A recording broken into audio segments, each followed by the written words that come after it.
As above, so below.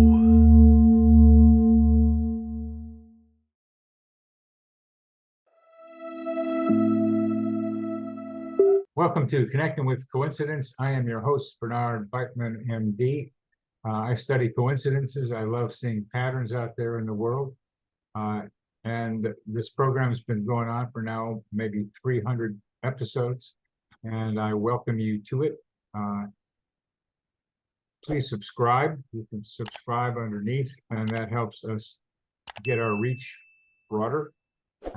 There's a lot of people out there are very interested in connecting with people who are experiencing lots of coincidences. I get emails from people saying, would you help me, please? And I'm developing something called coincidence counseling to help people who are caught up in too many coincidences make sense out of them. I've got a book that also helps people figure them out, and those who are curious. Synchronicities are clues to the mysterious hiding in plain sight. The book is called Meaningful Coincidences, and it's about synchronicity and serendipity. You can come to the Coincidence Cafe, which meets on this third Saturday of each month, 11 a.m. Eastern Time, by going to thecoincidenceproject.net or just emailing me, and I'll connect you with them. And you can email me by just putting my name in your web browser, and Connecting with Coincidence or Meaningful Coincidences will get you to my website. Well, I'm telling my story, and my story is another dance story. A lot of you know I like to go to dance, and a new dance friend paints energetically colorful plants and animals. She's really, really good. I like what she does. And one is a bull in a field of vibrant flowers. And the bull has thick hair flowing over his brow and over to the side. He's looking directly at the viewer. That's me this time. And he has this big smile on his face, really big smile. And he's like playing with me. He's wildly tame and tamely wild. Around the time I discovered this and other paintings of hers, I was reading a short story involving the French painter Rousseau, who painted wild animals and wild plants in whooshes of bright moving colors. The descriptions of Rousseau and my recollections of his work reminded me of that smiling bull. So I told her that her paintings reminded me of Rousseau by messaging her. It seemed like a cool synchronicity to be discovering her paintings and remembering Rousseau through the short story about Rousseau. After I sent her this compliment, I went back to look again at her paintings, and I wanted the resemblance to be stronger than it actually was. The feeling each conveyed to me was similar, but the visuals were similar primarily only in their colorfulness and in their fanciful depiction of animals. I had exaggerated the similarity. And that's not the first time I wanted to see two independent events that were similar be more similar than they actually were. Was I overly too flattering, too positive? That rating is up to her. But for me and for you, it's to say, watch out. Some of us who really love coincidences can overdo similarities and make too much out of their meaning when it might not be there. But many of these synchronicities are interpersonal, so we'll see how she responds. Terje Simonsen is educated as a historian of ideas, specializing in esoteric and occult traditions. Growing up, he heard inexplicable stories from reliable relatives and friends from childhood, and later experiencing things of that nature himself. He combined his fascination with the unknown with a scholarly study of esoterical and mystical traditions. And moreover, with a personal interest in meditation and therapy, lots of different therapies, Gestalt, psychosynthesis, psychomotoric psychotherapy, transpersonal psychology. He's gotten into a lot of some of the same stuff that I'm interested in. So it's a delight to have you back on my show, Terje. Welcome. Thank you, Bernie. Well, here we're going with one of your stories. Yes, you've told it before, but many people haven't heard it. So tell us your one of your wonderful coincidence stories. Yes, some years ago, I was in a situation where I really needed some more money. And we can all relate to that, I think, but it was getting quite acute at that time. And I had some idea about a book project, which of course is very exciting and personally rewarding, but also is a rather long way with lots of work. And my other alternative was to register as a student and apply for a student loan, which is more or less automatically given here in Norway. They are quite generous with that because they want to have a well-educated population. So I was pondering this back and forth for 2 or 3 months, because somehow I wanted to go for the book, but it's lots of work. So in the end, I found that, okay, the book is more exciting in a way and have some more vision to it. But still, I ended up settling for the student loan and register as a student to get this loan then. So I needed the phone number to the bank administering these student loans to make an application. So I sent an SMS to the phone company and asked them to send me the phone number to the bank. And what they sent me back was not the phone number to the bank. It was the phone number to the Writers Guild. And I was quite stunned because I had asked for the bank's number and are getting back the number for the Writers Guild. So I, of course, checked my sent box to see if I had been a bit distracted or could have mixed up things, being a bit confused or overthinking things to the extent that I somehow mixed up things when sending the message to them. But no, I had really asked, please send me the number to the bank, and what they're sending me back is the number to the Writers Guild. So to me, that was a kind of a Jungian synchronicity that I felt as a hint. And as Jung says in one of his famous interviews, by meeting the world of the collective unconsciousness, I took the hint. So then I started to write my book about the paranormal, which has now been translated. It was, of course, first in Norwegian and then into English and into Czechian language, and we are now working on the Spanish translation. So in the long run, it seems the synchronistic hint was the way to go for me. Indeed, it was. Indeed, it was. And the book's called A Short History of Nearly Everything Paranormal. It is. And it has won 2 awards in the US. It has won 2 awards in the US. Yes. Why don't you tell us what those awards are? One is, and what I feel somehow most prestigious, is the Parapsychological Association Book Award. And that is normally just given to 1 or 2 books a year. And it's quite what you can say, celebrity company. Stanley Krippner, for instance, the very famous parapsychologist, has got it. Also the leader of the American spy program Stargate, where they tried to use clairvoyance for espionage purposes, got it. And it's quite prestigious. And an Italian biologist and parapsychologist, he told me he considered it to be the Nobel Prize of parapsychology. So I was quite happy with that. Yeah. The other prize is Silver Nautilus Award, and that is also a good award, but there are many Nautilus prizes, so it's not just one of a kind like the first one.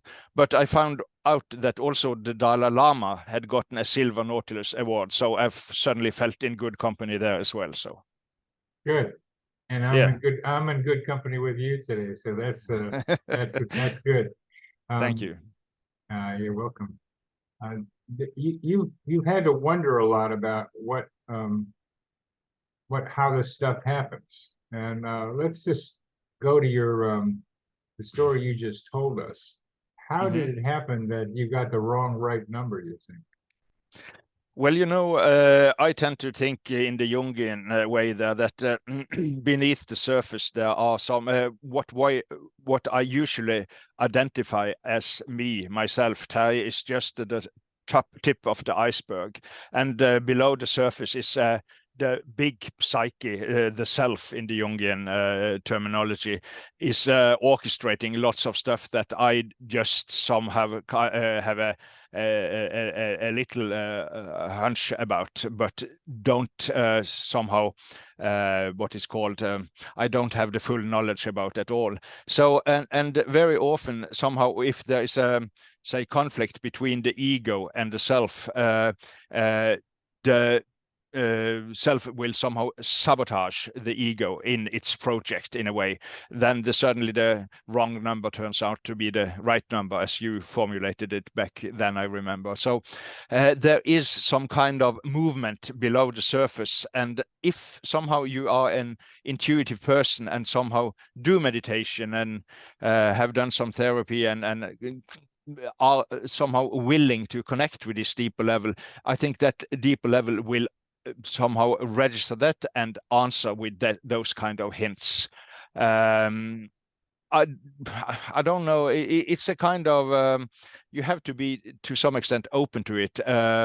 If you start, it's just like remembering dreams. If you start to say before you go to sleep, you say to yourself, I want to remember my dreams. Most people within a week or so will start to remember at least more dreams than they used to. Somehow the subconscious mind will register that you are interested, and then it will start to deliver material. And I think I have signaled quite a lot with my pondering process before sending this SMS. I had somehow engaged much of my subconscious mind in this process, and then it delivered this kind of hint. That is my perception on this, at least.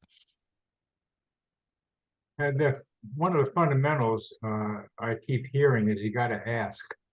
And what you described is an earnest, deeply felt way of asking for some help in this decision making, and this what direction you should go. So this asking for direction, asking for help, somehow gets a response if you do it in what might be the right way. And you just described something about what the right way might be. It has something to do with having a background in meditation, psychotherapy, perhaps being open somehow. Yet there's still somebody on one end who has to give you the wrong number. That's the right number. Somebody else has to be a function in this whole coincidence of yours. How does that happen?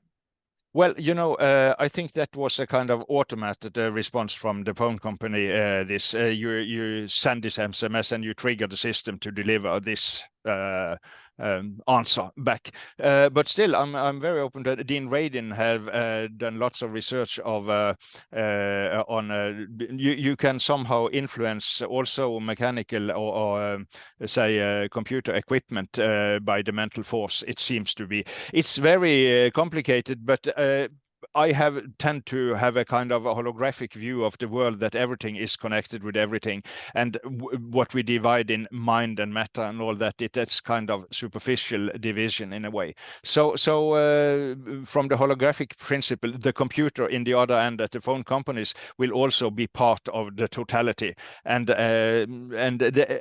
exactly how this works, that is for the physicist to decide. But the occultist have for many centuries tapped into this connection, interconnectedness of all things, with rituals, as you say, with asking, with visualization and all that kind. So you have to state an intention, and then somehow you will activate the system, as they often compare, when you switch on the light, you don't have to know anything about electricity. Of course, a kind of engineer will be able to tell you how this is working. I'm a historian, I'm not a physicist, but of course there are a number of quantum physicists that have tried to say deliver models. And in my book, I present, I think it's 5 different models about how this is might be possible to connect these levels of being, different levels of being.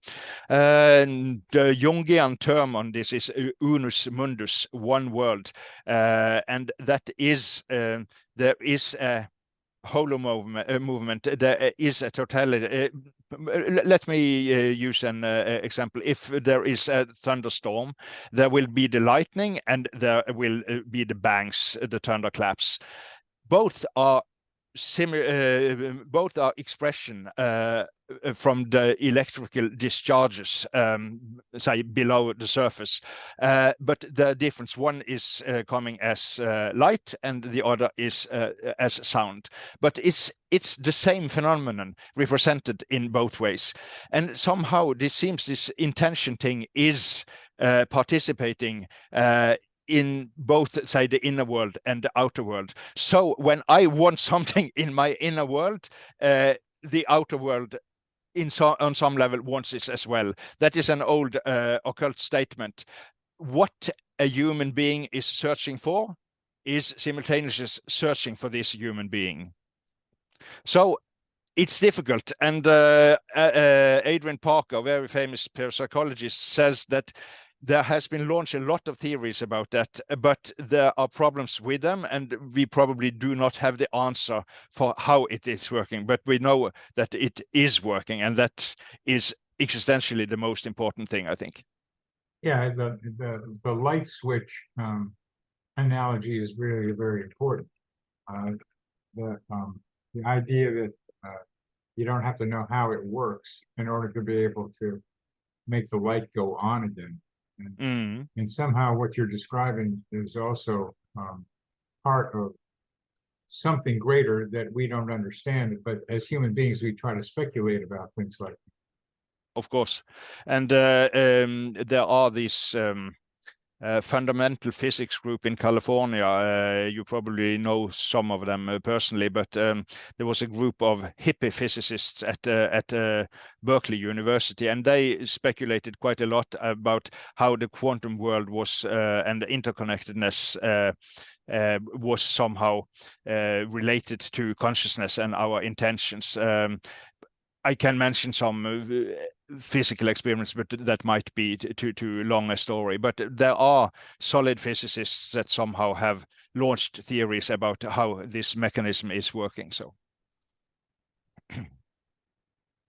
well, thank you for talking about hippie psychiatrists, hippie physicists in Berkeley. And they have lots of ideas, and we don't need to go into them today, but there are ways of thinking about them. And I tend to think of it in a psychokinetic way, that somehow you need something and you find what you need.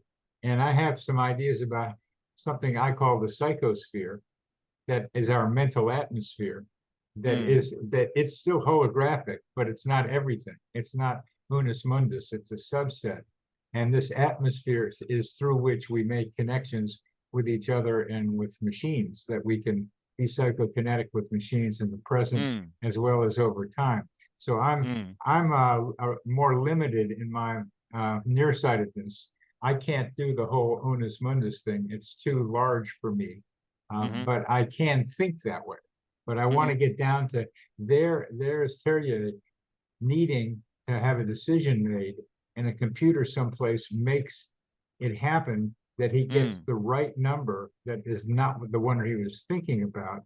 And somehow it's a little bit like tuning into a radio station. You tune in to the place that is ready to respond to you. And I don't think the computer was doing what you said, that it was looking for you, but it could have been. I mean, I think what you're looking for is also looking for you is a wonderful description. And it happens, it's a basic principle sometimes of a lot of coincidences, but that's another story. We can speculate a lot about those things, and you have, and you've got a great book in which you do that. But let's go on to a different question. One of the problems that people run into with coincidences is how do you know when it's really a coincidence to pay attention to, a meaningful one, or how that it may be, as you describe it, as a neurotic flight of fancy. Mm. That's an excellent thing, and you are the psychiatrist here, so you have to be the one somehow make the discrimination between the two. But I have got lots of friends, you know, they're doing meditation and are quite sensitive, and suddenly they see some kind of things in a newspaper, and you know, and then they suddenly meet a person on the street starting spontaneously to speak about the same subject, and then they somehow feel, for instance, they should register for a course on that subject or that kind of things. So and I feel somehow it can become limiting. And it's very difficult. This I have again started just to somehow make a metaphor, then comparing it to music. You know, how do you know when a guitar is in tune?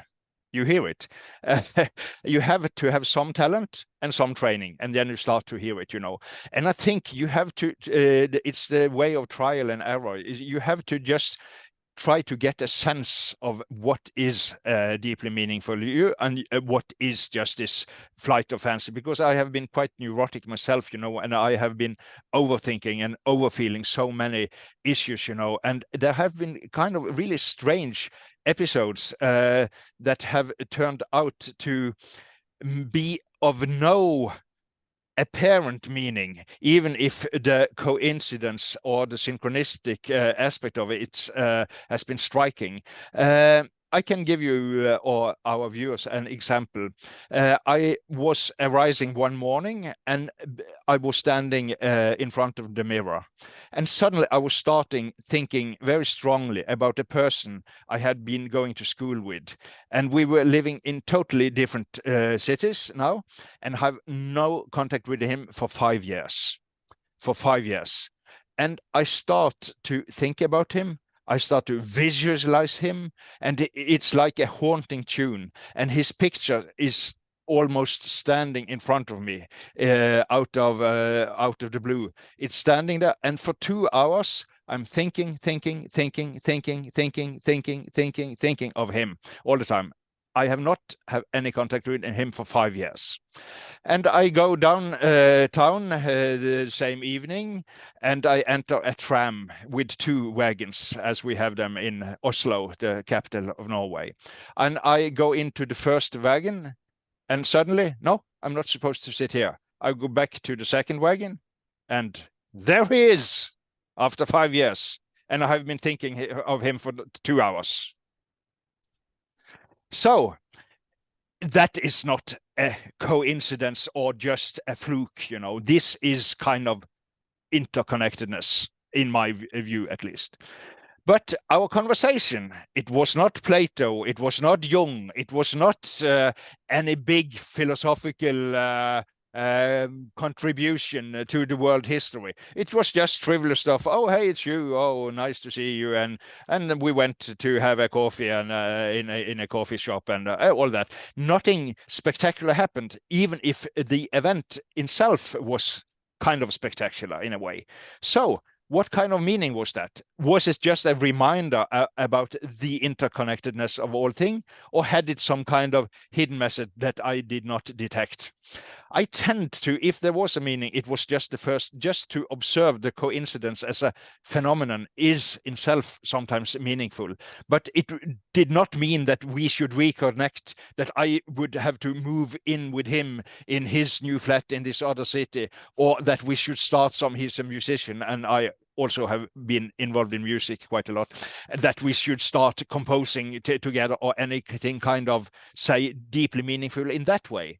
So, as I said, perhaps sometimes the coincidence in self, just as a reminder of this level below the surface, is the meaning, but it does not have any, say, practical consequences. You don't, if you have seen Australia in 5 newspapers that day, it does not mean you have to move for Australia or anything like that. That's a good story. He was really loud in your mind. Yes. And then you had a feeling to go to the second wagon rather than the first one. So there was something drawing you to him or something. But to me, two fundamental questions is that this was a precognitive experience where you had him clearly in your mind, and then you saw him. So you didn't know it was a precognitive experience. You didn't No. know you were going to see him. But looking back, you can say he was entering into your psychological space in some form or another, and you didn't recognize. And I've had precognitive experiences that I should have paid attention to and didn't, but because they were predictive of something. And I've had others where I was able to have a precognitive experience and be prepared for when the actuality happened. Yes, I understand. So I would put this in the precognitive area and suggest that what you said is profound, that it shows our interconnection with people, that we're able to connect. And one of the primary ideas of meaningful coincidences is showing us the ways in which we are connected with each other. And you just showed a way of interconnection. That's a meaning. There's two meanings to coincidences for me. One is the personal meaning that you were referring to, and the explanation meaning, which is that at least in the beginning, it shows how connected we are. And that there's maybe more of that. When you talk about being on the surface, it's on the surface, but there's more. There's more, and you've said it, and this is the more that you're talking about. So I think that's profound. Thank you. I have been also thinking, of course, I noticed that, this is unusual. So being a bit accustomed to this kind of phenomena, I had somehow an openness to it, but I did not expect it in that kind of concrete way. But as you say, it could be clearly, and I tend to think of it as you do, as a precognitive experience. But it could also be, if we say turn the tables on it, and it could also be seen as a kind of magical event that at first, when his picture appeared, it was kind of just a fluke, or say it just happened. And then by my fixation on this, I somehow created this, I visualized this, it kind of became kind of say focus for my intention in a way, and somehow it directed me to him. So the one say interpretation you suggest is precognition, that event was there and I perceived it before it happened. The other way around would be to somehow said that I created this event by my strong focus on him. And that was, and I don't have any, say, clear answer to that, but the Jungian perspective about synchronicity, this unus mundus thing, somehow does not necessarily separate between these, because on a deeper level, we are part of the same process. So is it precognition? Is it a kind of magical creation? Or, as I said, deep down below, it is both. This is the same. It's just being interpreted differently when we go up to a more superficial level again. It's very difficult, these things. I have struggled quite a lot with it. But as I said, the Jungian perspective somehow says that these divisions, or is it that category or that category, say both categories is really basically superficial. So to me, that's an easy way to get out of the question. Okay. To say it's all connected and it just happens. And that may be the final way to get to that. But now that you've added that you began intensely focusing on him, I didn't get that the first time you told me. No. I did not say that. This just happened. I did not intentionally do that, but it's just like if you start, there is a kind of flying around in your room, and you suddenly notice, and then you become fixated at it because it somehow irritates you a bit. And I did not get the picture of him out of my head, and that somehow fixated me on that picture. It was not me sitting down meditating on it. No. It's just happened. But as I said, these processes, what is cause and what is effect, to me, it's difficult. Oh, I agree that it's difficult. That there is an element of your own, let me say, energizing the image of him. Yes, exactly. And I think that's a part of the way people manifest things, is like energizing an image. And exactly.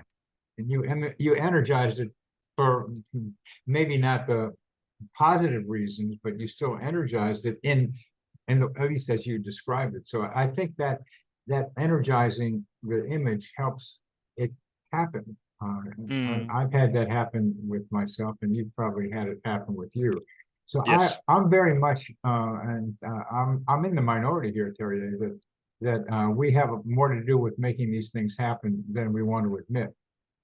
We prefer to have it be unus mundus, or for other people, God, or for some people, it's all random. It's random chance. But because I'm a therapist, I look for individual responsibility, which isn't the only variable. It isn't the only variable, but it's a variable that tends to get not talked about very much. I have another question about this very, very interesting story here. Did you tell this guy that he was stuck in your mind? No, because he's a skeptic. He would just laugh it off. So I did not mention a word about it. Okay.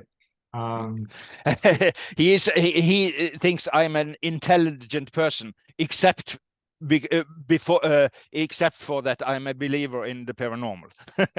So I did not mention a word about it. Well, you hadn't seen him in 5 years, so you don't know how much he had changed, if he had changed. After that episode, he had some exchange with me on Facebook later when I published my book, and it was like that. You intelligent mostly, but this book, how come? So, as I said, he is the only thing that makes him think there might be something bigger is Bach's music. Okay, well, you know him better, obviously, than I do. I do. But to be able to tell him right there why you've got him at the coffee shop. I did not tell him. I just. I know you didn't tell. You didn't tell him. You didn't tell him. But just to tell him this was your experience, and you would have gotten the reaction that you told me about. That he would have said, no, there's nothing to it about your book. But if it would have been about him and you described what you described to me, it might have been different. I'm not saying it would have been different, but this was an opportunity to at least have the discussion, and perhaps he might have been open. We don't know. He might have been more open because it was going on right then. If you told the story the way you just told me, and he respects your intelligence, he's going to have to think a little bit more about it rather than just reading your book. But the reason I bring this up for you and for our audience is that it's so often coincidences involve two people, but you don't find out what the other person's experience of the coincidence was. So it becomes part of the thing. We are connected. We are part of one thing. So this other person is part of it too. So they have, what's their perspective? I think you understand what I'm talking about. Yeah, I totally get it. I think it's very interesting. We could go on and this. I like very much the precognitive solution that you suggested first. I tend to think in that way because now I will perhaps be lost by some of your audience here, but I have seen the future sometimes several years ahead before it has happened. So I'm a strong believer, and I tend to think of it as a landscape.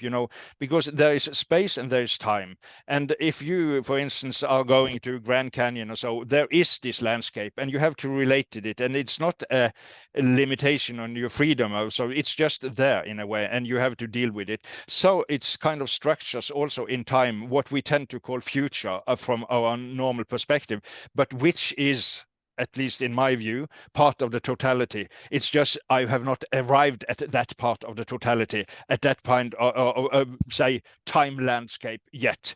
So, and I just, it's possible to get a glimpse of, with a good binocular, about landscape far away from you.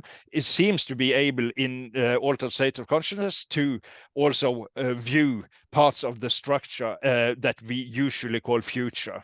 And I have experienced several times, and also dealt with people that do this on a professional basis with quite great success. So to me, the precognition thing that you suggest, that is really how I tend to do. I have been discussing this with quite a lot of new age people, and they are very much into manifestation thing all the time. But and I like that, and there's some truth to that. But also the say that perspective has limitations for many reasons. For instance, I saw a kind of cartoon. It's a jocular cartoon about. It's a graveyard for people of new thought, you know. And by their visualization, they should have been able to live forever. But they don't. Physically speaking, we die, even if our consciousness on a deeper level may go on. I am very open to that. But, you know, and also in the negative sense, people say, oh, you must not focus on a fearful thought, then you will make it happen. Okay, I tell you, there are hundreds of people scared to death with fear of flying, taking planes, and the planes do not crash, even if they very strongly visualize as, oh, we're crashing. Usually plane does not crash, at least not to the extent that people are visualizing this. So you don't manifest a plane crash by visualizing it strongly and fearfully. So the manifestation aspect is very important, but it's tend to be overemphasized within New Age perspective, and, you know, The Secret and all that stuff. So we have to be have a balanced approach here, and not give just cliche-filled answers to this kind of complex issues. I strongly agree with you. And part of the way I can conceptualize what you say is the bell-shaped curve, that it's not all one or the other. There is a continuum of being able to manifest some things. There's a place in the middle where it's possible to help make things happen by imagining and by acting. A lot of times, the trouble with manifesting is you sit around and think it and don't do anything. That's another problem with it. Just think about it; it's going to happen. You've got to go out there and sometimes take risks, and sometimes go to strange places that you haven't been before, and talk to people you might not have would have talked to otherwise. So you have to take chances in addition, as well as feel the intuition that you felt going from the first car to the second car. You heard yourself say, I can't sit here. That's an important part of making things happen. I totally agree. And you kind of said it quickly, but I think it's so important for people to recognize that they have to hone their intuition to know what signals from inside to pay attention to. And the more I talk with you today, Terje, the more I see that you have been able to hone your intuition quite well, so that you know what messages to listen to and which ones to reject. Thank you. That is the process, back to what we started with here today, to develop how can you know when a guitar is in tune. You have to practice, and of course do lots of mistakes also, but learn from that mistakes, you know, and then you get some kind of this feeling, this taste of it's just like a sniffer dog. No, I'm getting closer, and oh, this is just a red herring, you know. So you have to train your system and develop the sense of how your inner compass is guiding you here. So yes, you talk about inner guidance. I call it internal human GPS. Yes, that's a good one. Getting you where you need to be without knowing how you got there. To just follow the urge, and then and know which urge to pay attention to.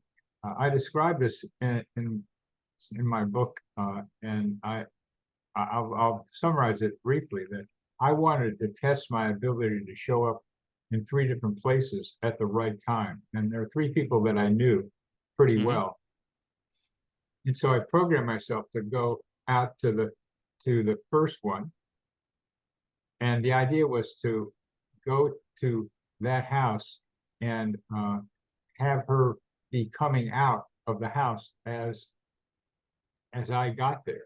I understand. And I did that in the same day 3 different times with 3 different people. They came out of the house as I was sitting there in my Great. car without much time between. So that was conscious human GPS, an experiment in doing that. So it's an ability we can develop, it appears.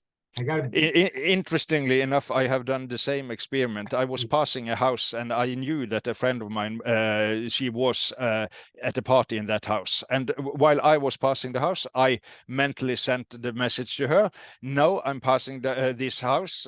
I will go home to change clothes, and I will be back here in 10 minutes. If you want to meet me, come out then." And I went to my home, changed clothes, get back, and I waited. And I waited. Oh, she's not coming. And I started to move away. And then she came. And I asked her, "Why did you come out right now?" And she said, "Well, I don't know. I just felt I have to go now, just now." And we have a quite good mental connection. So, and I tested her on other things as well.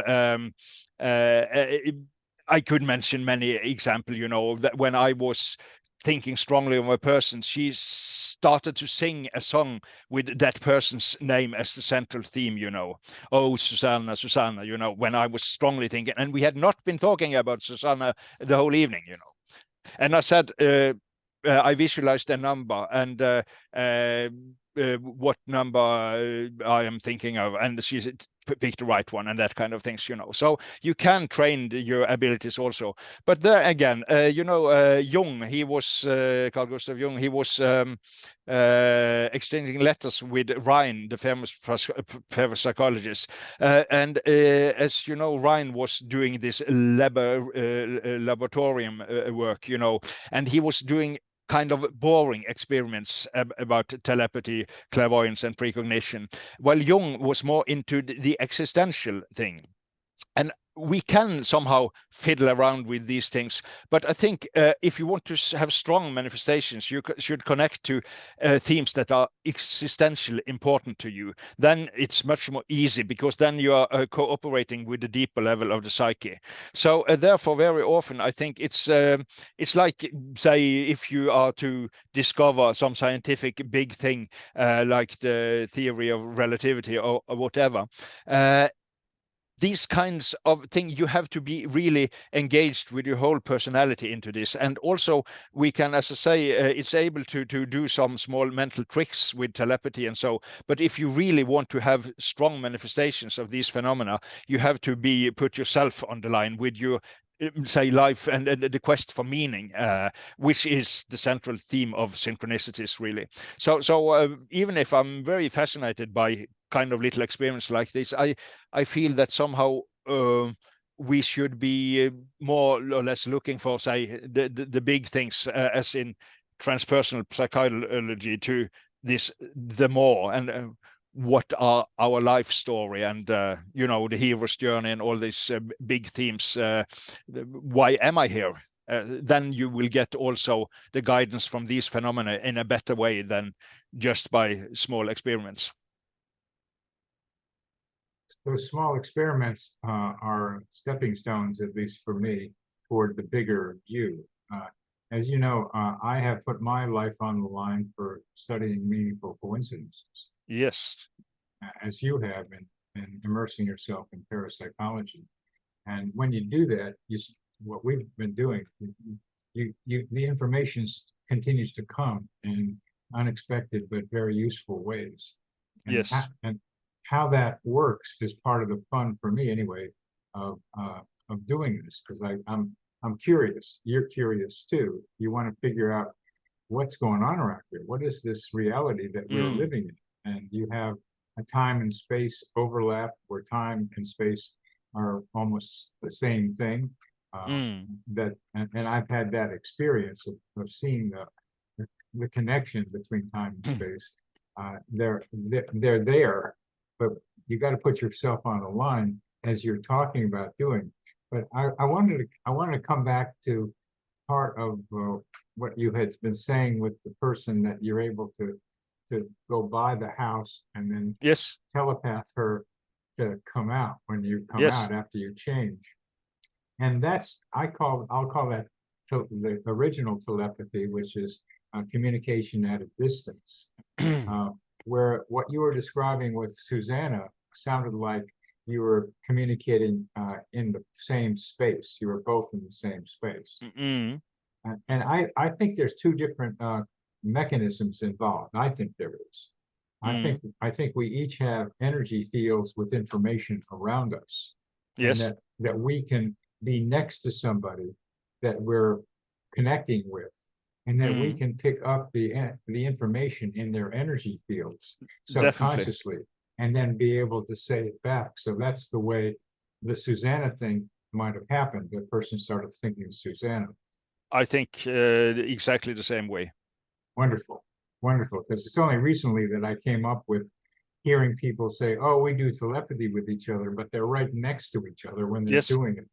That was one of my first, say, clues for these things. When I was going in high school, we were discussing in groups, and without persons having said something, I suddenly perceived, oh no, he will be saying that sentence in and in just that order with these words, you know.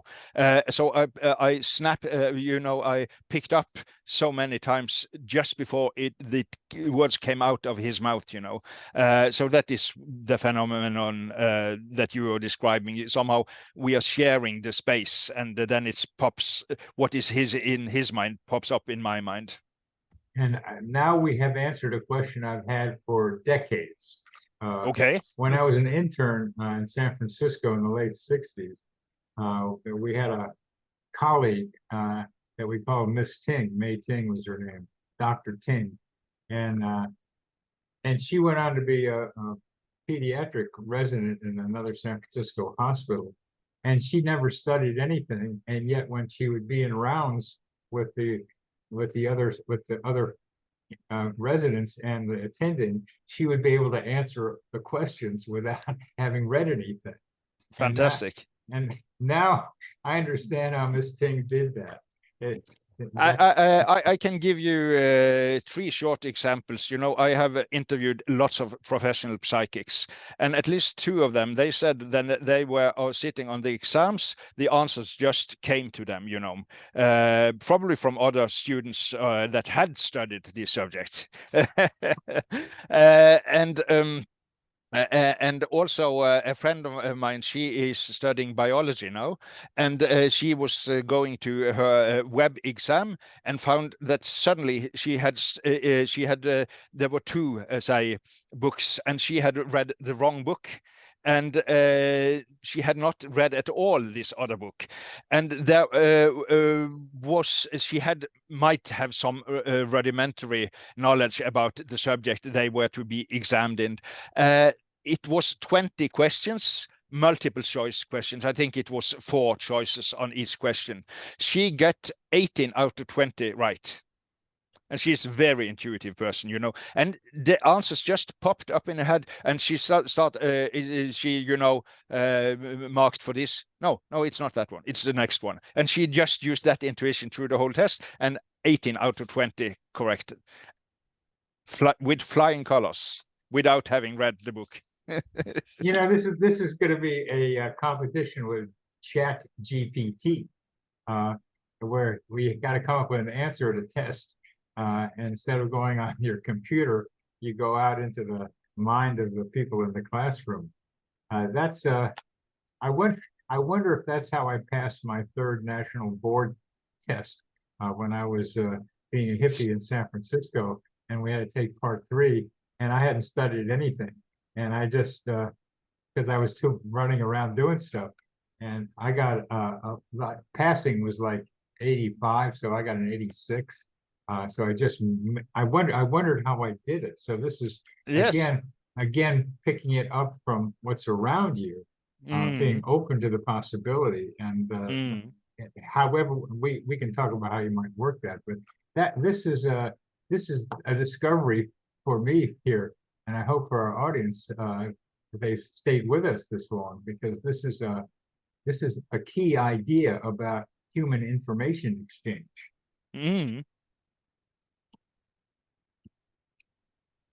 I'm thinking about on the dance floor, what's going on the dance floor, where people are wide open with each other. And a lot of communications are happening right there. Definitely. I have been doing lots of salsa dancing myself. And are you finding something happening between you and other people without speaking, without dancing? Yes. Yeah. Yes. Like what? Difficult to say. We would say, just call it communication in a way. So what it is, I don't know. It's on many levels. Of course, some is the physical clues you pick up, the subtle clues, the movements and rhythms and all that kind of things. But also some, also partly this kind of other things. But basically, for me, it was the rhythm and the physical things. But I have experienced a small experience of the other things as well. So yeah. I had an experience with somebody that I was having a little back and forth thing with, and she was on one side of the room, I was on the other. She wasn't dancing, I wasn't dancing, and I wasn't going to dance with her for various reasons, but there was something of like recognizing each other that was more than just visual. Yes. And trying to put the words on it is part of the fun of this, just to make that communication yet clearer to the receivers. So this is a mind opener for me, Terje. This is really a wonderful thing to be talking about for me, and so I very much great to hear. Great to hear. Just a short comment, if I might. What I said about small telepathy experiments and all that kind of thing, that's definitely part of fun. I've done lots of it with friends, and quite good results as well. It's just that somehow when I became more seriously into this, I find that I somehow had to go to the next level and find, okay, lots of interconnected phenomena here, but why is that? Why? And then I started to ask the more existential question. And also, we have two very great psychics here in Norway in modern times, and they have demonstrated for doctors and lawyers and everything. So they are quite well documented, and both of them were a bit reluctant to go into the party game mood because they were very serious healers, both of them. They want to heal people from illness. That was their somehow vocation in life. So when people, they could sometimes, you could have them pick two cards from a card deck, and without watching anything, they would immediately say which card these are, and that kind of things. And they would do it on occasion, but they were not very eager to do that. Yes, I know this. I can do this. I've done it so many times before. Where is the patient?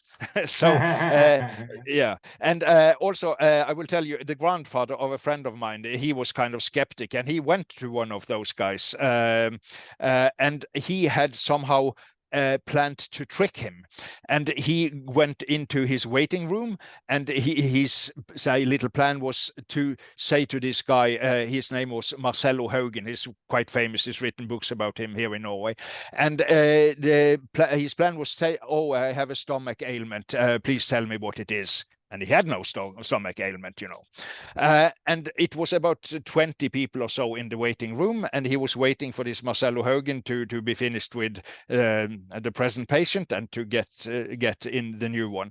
And after some minutes, Marcello Haugen came into the room, and he have a glance, seeing, and I said this was about 20 people or so, and he suddenly saw this the grandfather of my friend sitting over there, and he went straight over to him and looked him in the eyes. I don't have time for this bullshit. Well,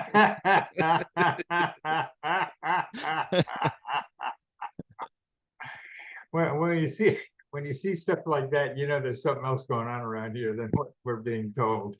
Exactly. And you have expanded, I think, since the last time I talked with you. You've gotten much broader and deeper in the way you're thinking about things. At least that's what it looks like to me. And Thank you. I might have, you know, as for me, as for you, it's an existential project. It's not just about, as I said, writing books. I love that, but you know, it's about my meaning in life and why am I here and what's my next step and all that. So it's asking the big questions and then hopefully getting some more answers. So that might be what you are experiencing with me, perhaps. I don't know. yeah, I think it is. I think it is. It's also that I have changed since I talked with you. I've expanded a lot more in my consciousness than I had when I Okay, first great. talked with you. So I'm able to register your change partly based on my change. Interesting, very interesting.